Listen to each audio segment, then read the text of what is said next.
Combate a Lampião quase entrou na Constituição de 34. Ao longo das décadas de 1920 e 1930, Virgulino Ferreira da Silva, vulgo Lampião, espalhou o terror pelo Nordeste. Com seu bando, percorreu o sertão atacando vilas, matando inocentes, saqueando mercearias, achacando fazendeiros, roubando gado, trocando tiros com a polícia. A carreira do criminoso brasileiro mais célebre de todos os tempos chegou ao fim há quase 85 anos. Descoberto numa fazenda em Sergipe, Lampião foi morto pela polícia a tiros de metralhadora, ao lado de outros 10 cangaceiros, incluindo Maria Bonita, sua companheira.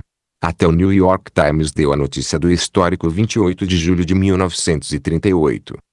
Os senadores e os deputados da época olhavam o cangaço com preocupação. Documentos guardados nos arquivos do Senado e da Câmara mostram que os parlamentares trataram do tema na tribuna em inúmeras ocasiões. Em 1926, o senador Pires Rebelo, discursou: "Quem vive nesta capital da República, Rio, poderá achar que o governo tem feito a felicidade completa dos brasileiros. Ofuscados pelos brilhos da luz elétrica, é natural que os cariocas não saibam que naquele vasto interior existem populações aquadrilhadas fora da lei que zombam da justiça e ridicularizam governos." Muitos cangaceiros haviam assustado o Nordeste antes de Lampião, como Cabeleira, Jesuíno Brilhante, Antônio Silvino e Sinhô Pereira, mas nenhum foi tão temido quanto o rei do cangaço. As investidas de Lampião eram tão brutais que, na Assembleia Nacional Constituinte de 1934, deputados nordestinos, a Assembleia não teve senadores, redigiram 5 propostas para que a nova Constituição previsse o combate ao cangaço como obrigação do governo federal. A repressão cabia aos volantes, batalhões itinerantes das polícias dos estados.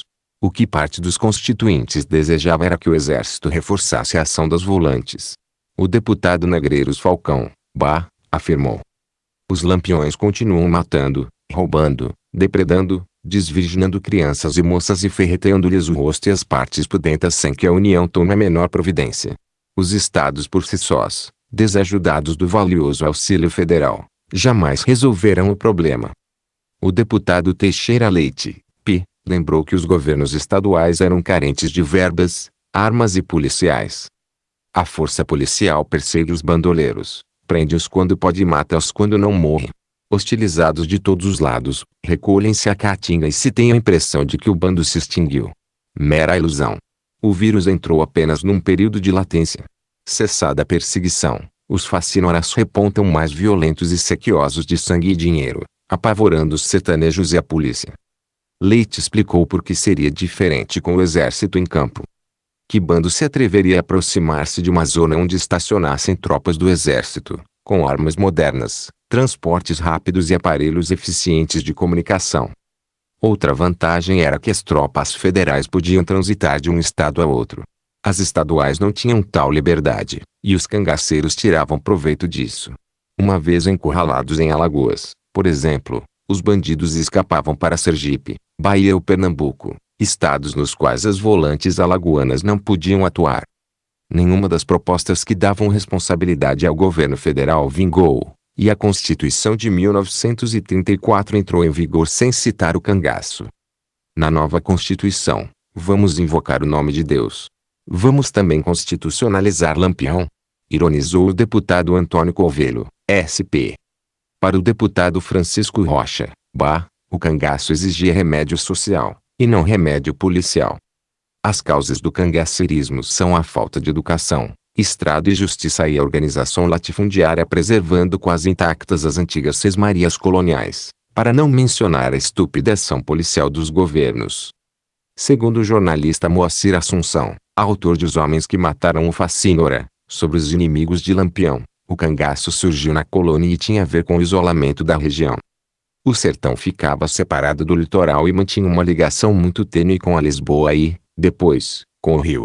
O que prevalecia não era a justiça pública, mas a justiça privada. Era com sangue que o sertanejo vingava as ofensas. Muitos aderiram ao cangaço em razão de brigas de família ou abusos das autoridades. Uma vez cangaceiros, executavam a vingança contando com a proteção e a ajuda do bando. Lampião entrou no cangaço após a morte de seu pai pela polícia, em 1921. O cangaceiro não era herói. Era bandido mesmo, esclarece Assunção. A aura de herói tem a ver com um atributo valorizado pelo sertanejo do passado, a valentia. O cangaceiro enfrentava a polícia sem medo, de peito aberto. Isso era heroísmo. Em 1935, com a nova Constituição já em vigor, o senador Pacheco de Oliveira, apresentou um projeto de lei que destinaria 1,2 mil contos de réis aos estados para a repressão ao cangaço. O dinheiro sairia do orçamento da Inspetoria Federal de Obras contra as Secas, responsável pela abertura de açudes, poços e estradas no sertão. A grande preocupação de Oliveira eram os criminosos que atacavam os trabalhadores e atrasavam as obras. Um engenheiro avisou sobre o risco que corria seu pessoal. Como não lhe chegassem recursos, lançou mão do único expediente que lhe era praticável: armou os trabalhadores. Os cangaceiros matavam os operários por terem ciência de que a chegada do progresso ao sertão colocaria em risco o futuro das quadrilhas nômades. Amigo de coronéis. O historiador Frederico Pernambucano de Melo, autor de Quem foi Lampião, diz que havia motivos não confessos para que o governo federal e os estados pouco fizessem para acabar com o bandido de uma vez por todas. Lampião vivia fora da lei, mas mantinha excelente relacionamento com os poderosos. Era protegido por coronéis e políticos. O governador de Sergipe, Heronildes Ferreira de Carvalho, tinha amizade com Lampião e lhe fornecia armamento e munição. A boa vida de Lampião acabou quando Getúlio Vargas deu o golpe de 1937 e instaurou um Estado Novo. Uma das bandeiras da ditadura era a modernização do país. Nesse novo Brasil, que deixaria de ser agrário para se tornar urbano e industrial, o cangaço era uma mancha a ser apagada. A Gota d'Água foi um documentário mudo que revelou ao país a rotina do bando de Lampião na Caatinga. O que se via eram cangaceiros alegres, bem vestidos e com joias. Nem pareciam fugitivos. Sentindo-se afrontado, Vargas ordenou aos governadores do Nordeste que parassem de fazer vista grossa e aniquilassem o rei do cangaço.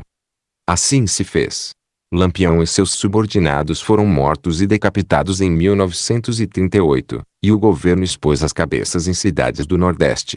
Bandidos de outros grupos correram para se entregar, de olho na anistia prometida a quem delatasse companheiros. Corisco, o último dos pupilos de Lampião, foi morto em 1940, e o